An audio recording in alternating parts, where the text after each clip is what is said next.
जय हिंद। श्रीमद् भागवत गीता का अगर सार देखा जाए तो सार में स्पष्ट रूप से नजर आता है कि संसार में असफलता नाम की चीज ही नहीं, केवल सफलता ही सफलता भरा हुआ है। जीवन में दुख नाम का चीज ही नहीं है, केवल सुख ही सुख भरा हुआ है।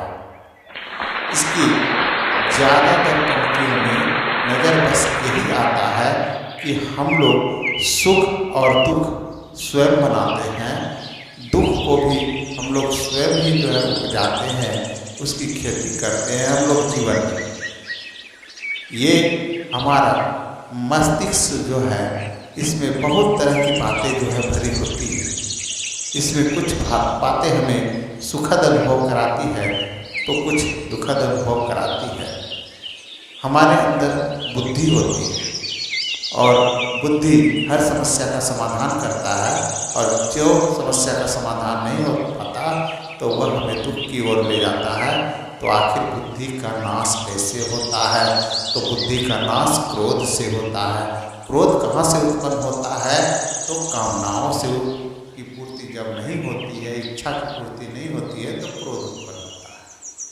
यानी इच्छा के वशीभूत होकर के हम लोग कोई कार्य करते हैं और हमारी इच्छा पूर्ति नहीं हो तो क्रोध उत्पन्न होगा, और क्रोध हमारी बुद्धि का नाश कर देगा। और बुद्धि का जब नाश हो जाएगा तो हम लोग जीवन में असफल हो जाएंगे।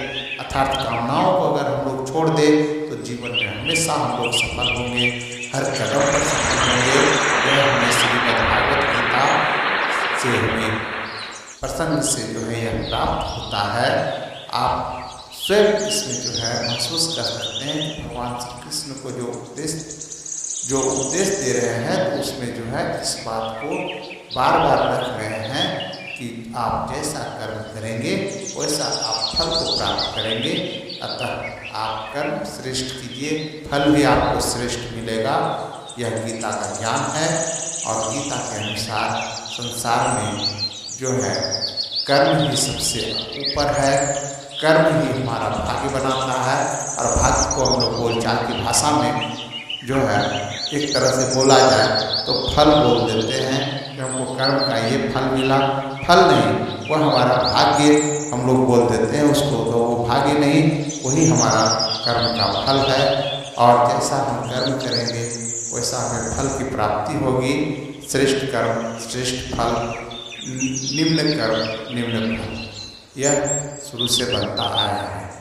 जय श्री कृष्ण, जय श्री।